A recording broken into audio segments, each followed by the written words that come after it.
All right, welcome back to another episode of Fourth and Long-Winded. Um, some news that's happened here in Week 8 of the 2021 season. I think we'll probably. I mean, we had two coach firing slash leaving happen this year, so it makes sense to talk a little bit about the coaching carousel and how that's kind of now it's heating up very quickly this year. And then we also have some conference realignment stuff that came down the pipeline as a result of Texas and Oklahoma leaving for the SEC. The dominoes are really starting to fall into effect.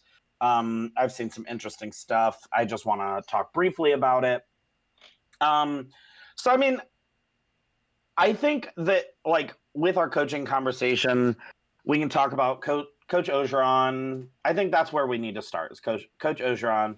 And then maybe we'll talk about the other openings, and then a couple spots that we think are going to be open at some point this season. And then maybe just like some dominoes that might fall with that. So what's your thoughts on Coach O being not fired? He was fired. Yeah. I've been asking for it for weeks now. I've been saying Coach O should be fired for weeks now. He has, outside of 1 year where he really nailed the coaching hire of Joe Brady, and he had literally one of the best college football rosters we have ever seen. Since that season, he has really shit the bed, kind of. LSU had a terrible season last year in the COVID shortened season. Got off to a rough start this year. Kind of turned it around this past weekend against Florida, but then it comes out that he's fired or he's leaving or whatever. So I was right. They should have fired him a lot sooner. So here's my thing: is I find it so interesting that they were willing. Like, I don't know. Did you see the report from the Athletic about that came out like right after they fired him? About what his girlfriends, him bringing his girlfriends to the practices. I mean, that's not the only thing. Like him catcalling women at gas stations. Oh, he hit on the pregnant wife of one of the LSU brass at a gas station. Yeah. Yep.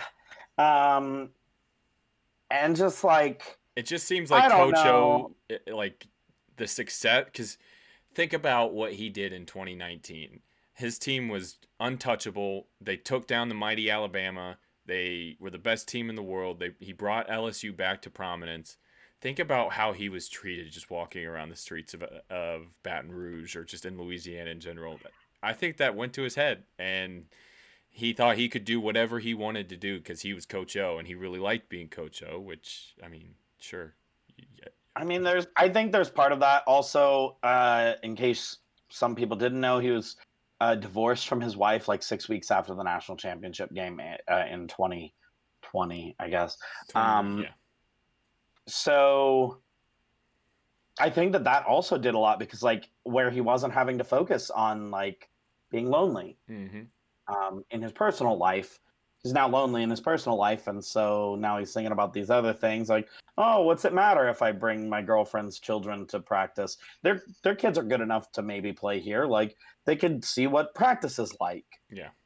You know, that isn't when your mind isn't on winning 100% of the time. I mean, he probably also had other things on his mind then, like, oh, now he has to be the one that handles all of the finances, and he has to be the one that handles household stuff. Like, his wife isn't taking care of that. Yeah. So, like, those are other things that are going on in his life that are probably weighing on him. Because, like, that's something I've definitely noticed with a lot of these, like, high caliber coaches. I don't want to say, like, and I don't want this to come across as, like, misogynistic in any way, but, like, a lot of really good coaches have a fantastic partner behind them. Like, if you look at the really, really great coaches, they have a great partner who, like, entirely understands what their life is. Yeah. But then is also, like, their actual partner. Like, Luke Fickell and his wife. Like, you look at how much success he's had at Cincinnati, but there's quite a bit of that success that comes from his wife being a part of his life.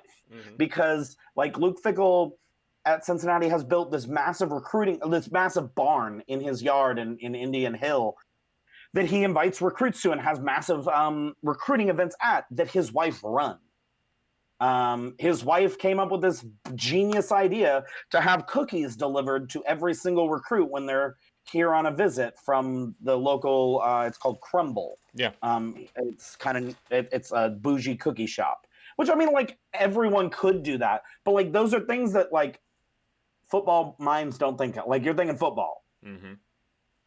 She's thinking the hospitality aspect of this. Like, no, Luke Fickell's able to keep. Yeah, I mean, and like, he's able to keep assistants longer because he may not be able to pay them as much. But his wife is thinking about, okay, his assistant's wife is pregnant. Hey, Luke, you shouldn't send him on a recruiting trip this week because his wife is about to pop. Yeah. Luke Fickell's not thinking about that. His wife's thinking about that. Yeah.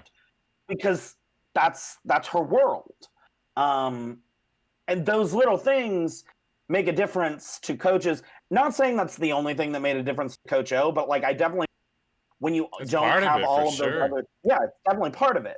I think the thing that comes out of this for me with LSU, I think it's interesting that other stuff that was like problematic and very emblematic of like the culture and the environment, misogyny. But like, hasn't it been an issue at LSU? Like, we mentioned preseason podcast that LSU needs to clean up its act. They need to start caring about this shit, and it's obvious that they don't. Well, I think like, it took him losing in order for them to fire him. Yeah. Like, if they actually cared about it, they would have fired him when it started. If he would have continued to build off that 2019 season and kept winning and kept being in a playoff conversation, he still has his job right now. He would still have a job. Yeah. Yeah, that's fair. But he started losing. Yeah. And now they care. Yep. That's the part that upsets me the most about this entire thing.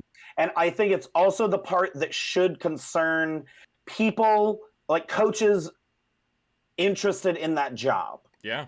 Because if you have a moral compass at all, you shouldn't want that job, because you know the people above you don't actually care about the moral shortcomings of their program. Yeah. So where do you think LSU job stands at this point? Like, is it as prestigious of a job as you thought maybe 10 years ago? Yes. Okay. And I say that because if you're a football coach, you don't have that moral. That's fair. The moral misgivings that I have about playing for or coaching or playing for LSU. Yeah. Sorry, go ahead. Once that contract offer comes across the table, it's kind of hard to say no. Because it's money. It's so much money. It's the ability to win at an incredibly high level consistently. It's the ability, like, there's talk about, if we want to get into who we think, I think we can kind of get into who we think is going to... Overarching conversation. Yeah, I think that's an overarching conversation. But, like, it is a great job. Yeah. Personally, I'm just saying, like, that athletic department needs to really start considering these things, because eventually it's going to bite you in the butt like it bit Baylor in the butt. Yeah. And now Baylor really does have to care about that stuff. Yes. I agree. I hadn't really gone further than good. He should have been gone a long time ago. Who hasn't been doing a good job. So I really like that perspective that you brought, and that idea of thinking about how the divorce impacted him. That was good. I like that. Kind of for a different reason. We had another coach in a Power 5 conference leave, and Nick Rolovich, former head coach now of Washington State, because he wouldn't get vaccinated. But Cody, he still cares about his players. Yeah, I'm sure he does, despite the fact that he put them at risk every single day by coming. by the fact that he wouldn't get vaccinated knowing he was going to get fired, and that his entire coaching staff was probably going to get fired too at the end of the season, because guess what? They're going to hire someone, and every single person on that staff is toxic. Yeah. They're all going to be fired. Yeah. Every single one of them. Yep. It will not matter. And it's an absolute shame, because that Washington State team has had to go through too much.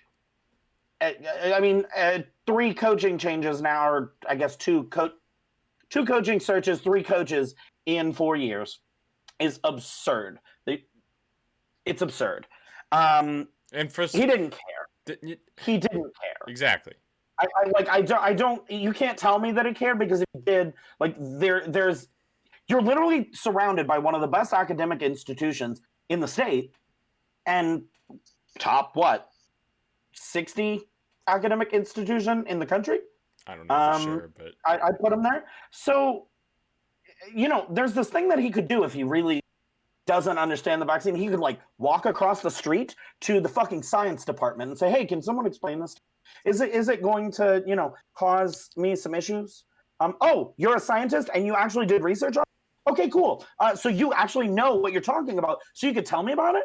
Neat." But he didn't do that because he didn't care. Mm-hmm. He just wanted to listen to whatever OAN bullshit is spouting off. His and principles. I don't give a shit. I don't get okay, you can have principles, but guess what? You need to have a job. Yeah. It's the same things going on with Kyrie Irving with the Brooklyn Nets right now, with New York also having a law where you have to be vaccinated to be in closed arenas or something like that, and he's taken the principal stance, and now he's not going to be able to play for all of their home games. It's a similar situation, and it's so selfish and so egotistical, and it pisses me off. It really does. And it pisses me off more for that team and all those guys that came to that university to play for him, and he won't get a stupid shot. They're playing what? I know it's not about football. This isn't the vaccine is a grander conversation that extends past football. But they were playing well. They had won a couple games in a row, and now he just is gone just because he wouldn't get a shot. It's so selfish. Well, and here's the other thing. If he really, really wanted to be principled, you know what he could have done? What? He could have gotten a medical exemption. Yeah. From his care provider. Didn't he apply for a religious exemption or something? Yeah, he did. He could have gotten a medical exemption. I mean, there's plenty of ways that you can find that. But he didn't. Yeah. And that's the part that really gets me is, there's a reason that you need to get the vaccine. It's we live in a society. And I'm sorry if universities are supposed to represent the best of society. Mm-hmm. And if you are the most prominent employee of a university, which Nick Rolovich was the most prominent university, because guess what? I don't know the name of their athletic director. I don't know the name of their president or their chancellor or anyone on the board. But I know and knew who Nick Rolovich was before this. Everybody in the country knows. Everybody in the country does now. You embarrassed the school and you embarrassed higher ed in general. This absolutely, you should not be coaching college football if you can't accept the science that the colleges are telling you is real. Yep. All right, I think we don't really have anything more to say. I don't have anything more to say on that. I mean, I could go on and on about it, but it's just going to be me repeating the same damn thing. He's an idiot, and he deserved to be fired, and it's a good thing he got fired. Yeah, I understand that they were winning, and that's probably why they kept giving him a chance to go and get vaccinated before this deadline hit. Yep. But if it was me and you ask him, you go to him and you say, "Hey Nick, can you just go and get the vaccine? We really want to keep you here. Or get an exemption. Or get an exemption. We really like what you've done with our team." And if he just says no right away and he's firm, and I would have fired him at the start of the season. I don't care. Yeah, I because they are allowed to do that, because this is America and we live in a capitalist society. Mm-hmm. They can make whatever freedom, decision. Right? The rules have been set forth by wasn't it a state rule that you had all the state employees had to be vaccinated or something like that. Yes. So it's not even a law that this is my problem with what Kyrie's doing. It's like it's not even a law that the who you work for is putting down on you. It's a state law. Like it's out of their control, and it's literally part of the requirements to be employed in that state. So it's I don't know. Well, and it's a political protest, which I talk about how like the right always says, oh, sports people should stay out of politics. I disagree with that. It is a political protest. That's what he's doing. But he really did experience what it is to fuck around and then find out. He done found out. Yeah. Yep. And it's an example to everyone who is doing that to what they are going to find out. Mm-hmm. All right, so there's no real way to transition from that into a coaching carousel discussion. So we'll just say there are currently 5 head coaching vacancies in the FBS level. Connecticut, Georgia Southern, LSU now, USC, and Washington State. What are some of the ones you expect that possibly could be added to this list at the end of the season? I think Miami is going to be added to this list. Would you put their rival Florida State on that list as well? Not yet. Not yet. Because the alumni still support. Fair. The coach there, all the alumni that are in the media are still throwing overwhelming support to that program, like saying, it's just a tough year. They're going to get better, kind of thing. Yeah. And I'm seeing that. So like, I don't see it. I think that we're gonna see Duke having a new coach. Okay. I don't really care. I'm more concerned with the jobs in the schools. High end teams. Yeah. Do you consider Texas Tech? No. Okay. Somebody that's ranked or been ranked. Ranked right now? Not right now, because obviously they're not getting fired if they're ranked right now. But like that has been ranked at least one time in the past. It has been relevant. Like okay. Like in that Florida State range, sure. In that Miami range. Sure. Who do you have in mind? Who do you have in mind? I didn't really fully prepare for this one. I like them. I definitely agree with the Miami. I don't understand why he was still the head coach at Miami after the bye week or through the bye week. I thought after that game against Virginia he should have been fired, but I definitely don't think he makes it after the end of the season. Give me a second, and I will. I'll tell you how I'm feeling, how I'm thinking. So looking at this, if I'm all right. I don't think there's a couple coaches that I don't think are getting fired, but I think that there's a possibility that they will not be there. Okay, I just thought of one too. So go ahead. All right, go with yours. Go with yours first. Stanford. So I love David Shaw. I think David Shaw is one of the best coaches over the last 10 years, but that program has really, really struggled over these last couple of years, and I wonder if at the end of the season they finish 4-6 or 4-8, 5-7, 6-6. Anything really worse than 6-6, maybe they cut ties and start another coaching search. Okay, so I have a couple actually. Let me list them off. Florida. Yeah, that's a good shout. I think it's entirely possible. Yeah. UCLA. No, I don't think that's. I think it's entirely possible if they finish the season badly. If you had to ask me right now, is Chip Kelly fired at the end of the season? I say no. I think UCLA. No, but he's on the hot seat. He's on the real hot seat. Is he? They hired him to win Pac-12 championships, and he hasn't made a Pac-12 championship game. So, if in my opinion, with the money they're paying him, he needs to do better. I think it's fair, but I also think Nebraska. that they've improved dramatically under his leadership. Sure, they've improved dramatically, but not to where they want to be. When you are a top, and they are a top 5 grossing athletic program, you should not be as bad at football as you are. Yeah. No, I agree. You should be winning these games. Nebraska is one. Ooh, that's a good one.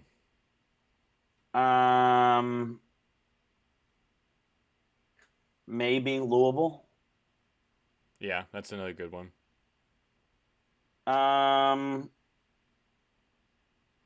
I mean Arizona, but I think he's a new coach, so yeah, probably he's not. a first-year coach. I'm trying to think. Missouri. Yeah, I don't really care what happens at Missouri. So we have a good list of schools there. Yeah, we have a good list. There's like quite a few teams there that like I don't know if they do or not. I think this is going to be a crazy year for the coach. So like I think if you're on the fence about firing your coach and you believe that there's a possibility he can improve the team, you don't fire him this year. Because I think last year so many teams were afraid to, COVID and the weirdness. So like this year, I think like Miami, there's almost no way I see Manny Diaz as the coach at Miami.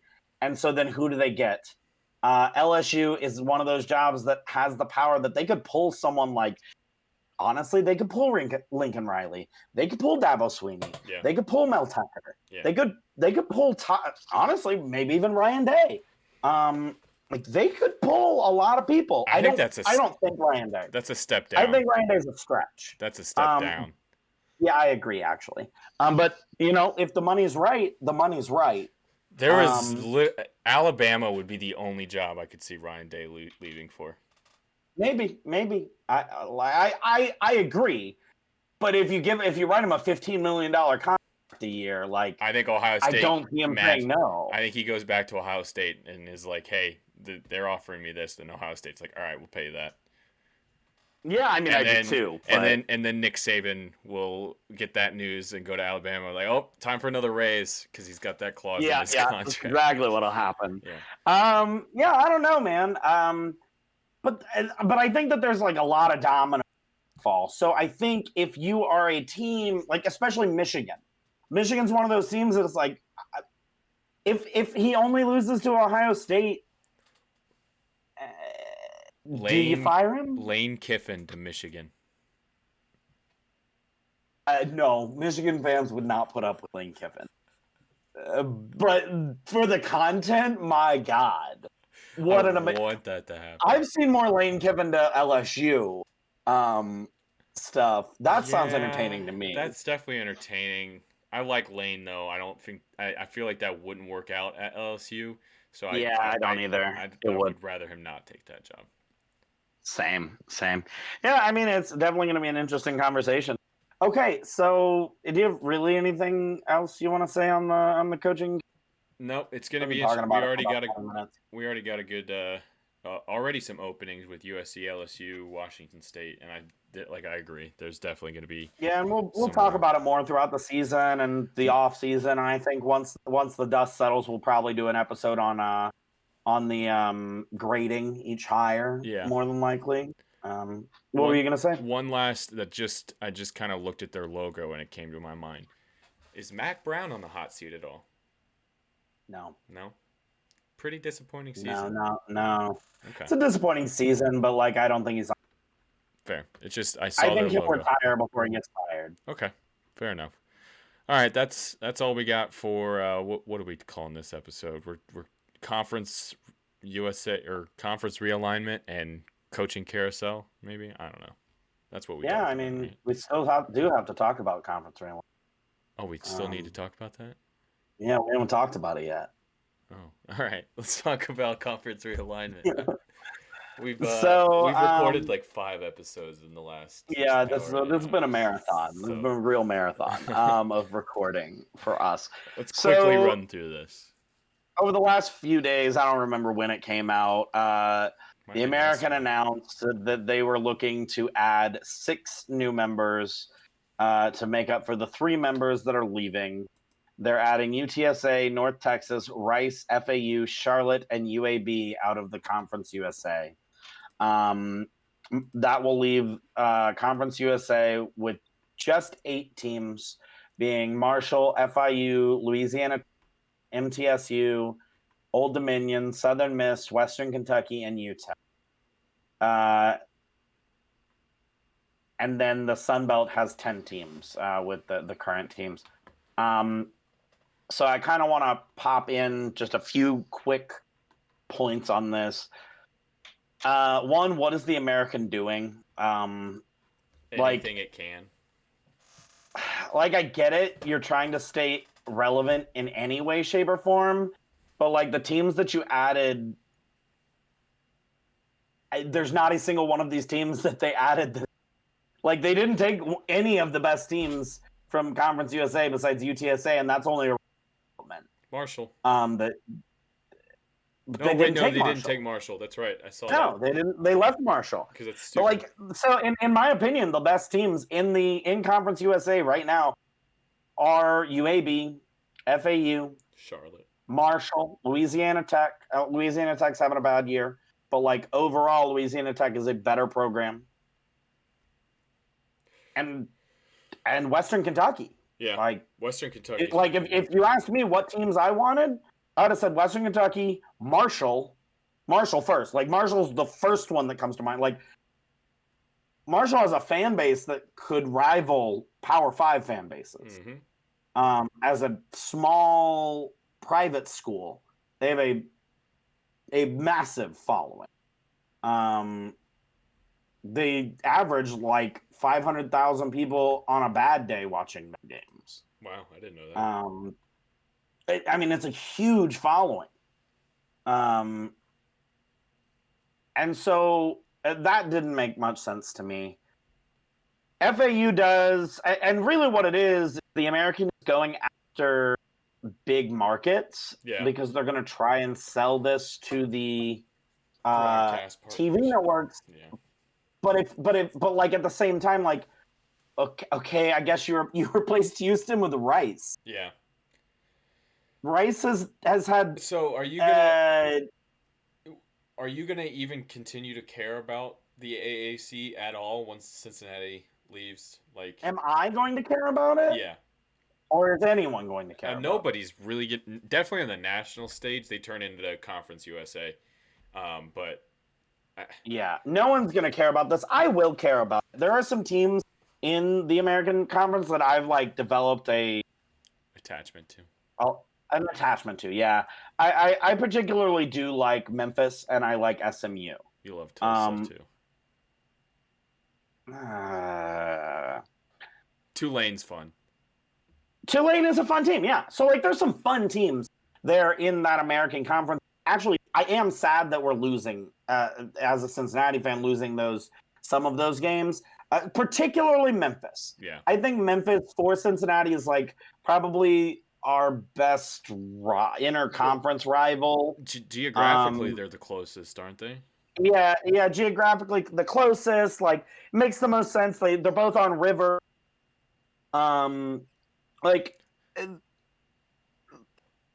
They kind of make a lot of sense. Like, I think Memphis. Once you're playing Oklahoma State and you're playing BYU and you're playing Baylor. I'm not going to care as much. But I still think Memphis deserves to be in a Power 5 conference. I think Memphis is currently at the spot in their development of their team that Cincinnati was 10 years ago. Yeah. And I thought Cincinnati should have been a Power 5 team 10 years ago. Memphis has also got the basketball that's appealing. They're a very good basketball team. Penny Hardaway, they're quite literally in competition to have the number 1 and number 2 recruits in college basketball right now. And Memphis has been relevant in college basketball over the last 15 years. Like, it's not just a new thing since Penny Hardaway's come up. They got a reputation within the college basketball world that would be attractive to a Power 5 conference team. And SMU has big money, like a ton of money. Yeah. So I think that those two teams make a lot. Like, if any power league ever goes to expand, and with the newest additions to the Big 12, that puts them at 10, or does that put them at 12? 12. 12. Okay, I thought it put. And I think they go after Boise State and San Diego State or Colorado State before they go after Memphis or SMU. Fair. I think Memphis is the most obvious pick outside of Boise State to be added to a Power 5 league, but I don't know that it's the Big 12. Yeah. That adds them. Yeah, well, it's kind of difficult to find a place where SMU would fit in, or even Memphis at that point, where Memphis would fit into a Power. I think once some more Power, like if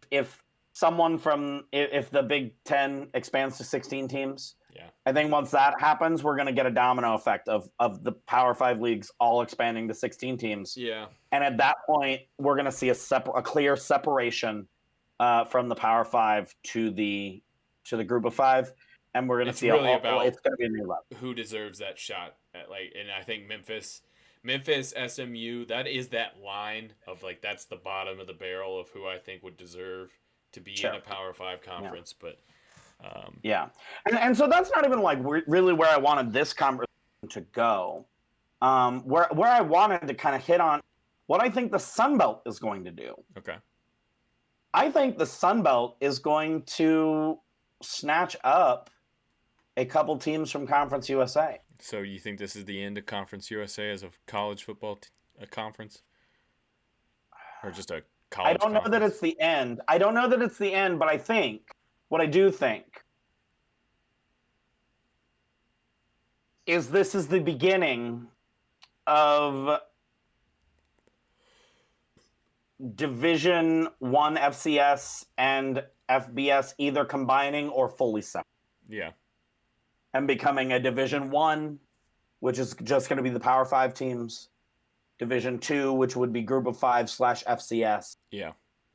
Division III, which is currently D2. So on and so forth. Yeah. We've talked about that at length too. Yeah, I really, I could see them, because Sunbelt is honestly, outside of the Mountain West, the best. I'm looking at this, the best it's clearly conference. I mean, and it's not even a big of a gap from the Mountain West to the AAC right now, because the AAC, like you said, is a little down. They got the top; they're very, very top heavy with Cincinnati, SMU, Houston, but the depth in the Mountain West of the quality teams that are in that conference is kind of ridiculous. And the Sun Belt is more like the AAC, where they're top heavy with the Coastals and the Louisianas and the Appalachian States. But I would put them AAC, Mountain West, and definitely Sun Belt in that order. But I tell you this, I'm looking at the Sun Belt. They have 10 teams. Tell me that FIU, Marshall, West don't sound like a better fit for the Sun Belt than Conference USA. Oh, it definitely makes. I just don't see there's any way the Conference USA stays together through this, and it only makes logical sense for those teams who deserve to be Division I programs. They're not UConn. They're not. Who is another?